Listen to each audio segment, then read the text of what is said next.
Social media में एक खबर की बड़ी चर्चा है। क्या महादेव का कैलाश पर्वत चीन से अलग होकर भारत में मिल सकता है?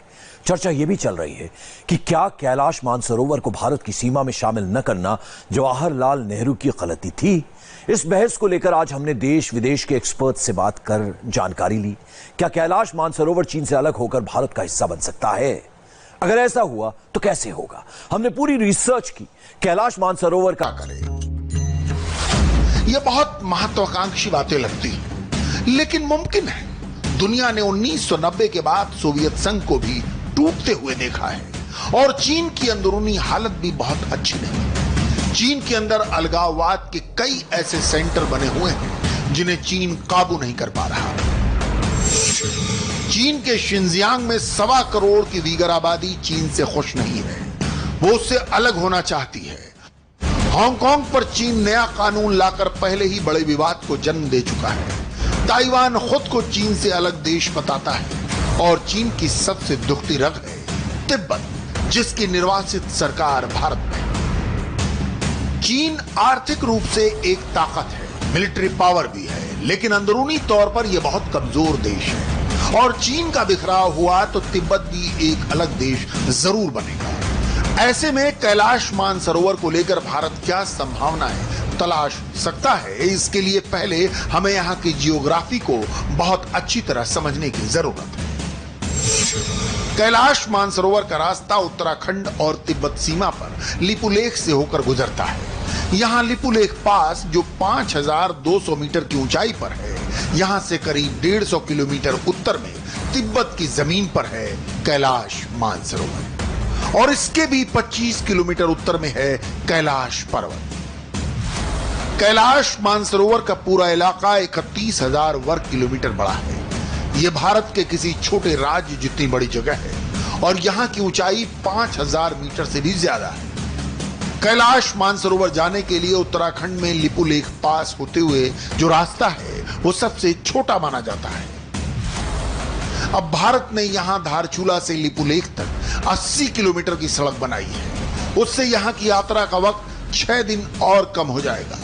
लिपुलेख दर्रे से आगे बढ़ने पर 5 किलोमीटर का पैदल ट्रैक है और उसके बाद 130 किलोमीटर का रास्ता सड़क से मिलेगा और फिर कैलाश पर्वत की करीब 45 किलोमीटर की परिक्रमा होती है। कैलाश मानसरोवर के लिए अभी लिपुलेख के अलावा नेपाल और सिक्किम होते हुए भी 2 रूट हैं, जिनमें 80% यात्रा चीन की सड़क से होती है, लेकिन लिपुलेख दर्रे से रास्ता चीन पर निर्भरता कम कर देगा। यहां जाने के लिए भारत के श्रद्धालुओं को चीन से वीजा लेने की जरूरत पड़ती है।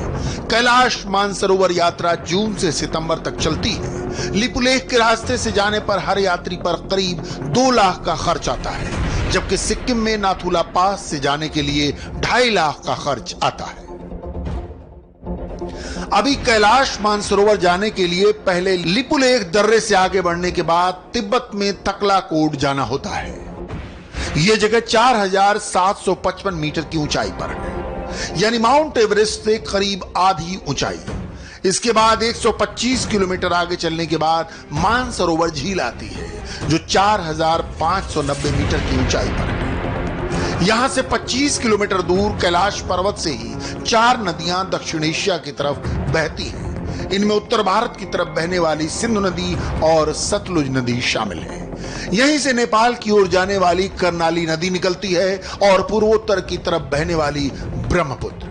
एक तरह से देखा जाए तो कैलाश मानसरोवर वो जगह है जो पूरे दक्षिण एशिया की जिंदगी देने वाली जगह है। लेकिन ये वो जगह भी है जिसे चीन ने 1950 के दशक में अपने कब्जे में ले लिया था।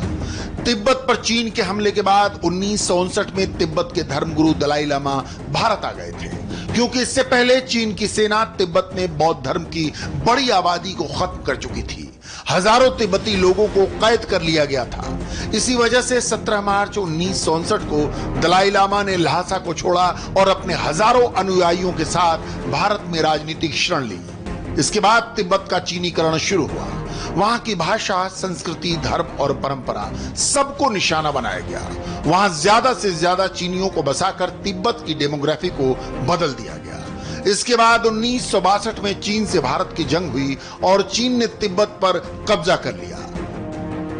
आज यहाँ चीन की हुकूमत चलती है। चीन बड़े पैमाने पर यहाँ मेनलैंड चाइना से आबादी बसा रहा है।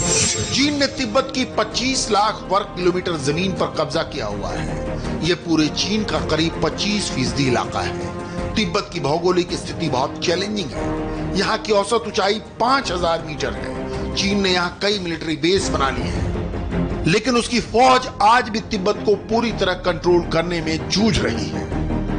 मगर हमारा आज का मुद्दा है कि क्या हम कैलाश मानसरोवर को हासिल कर सकते हैं? चीन ऐसा कभी नहीं चाहेगा। वो भारत से लद्दाख और अरुणाचल प्रदेश के तवांग को लेकर सौदेबाजी करेगा, जो भारत को मंजूर नहीं होगा। इसलिए बहुत जरूरी है कि तिब्बत आजाद हो, तिब्बत पर चीन की हुकूमत खत्म हो। भारत के धर्मशाला में तिब्बत की जो निर्वासित सरकार है वो वहां शासन करे। तिब्बत में बौद्ध धर्म के लोगों को धार्मिक आजादी मिले। लद्दाख के पूर्वी इलाके यानी अक्साई चिन को दोबारा भारत में मिलाने की जो सरकार की मंशा है उसे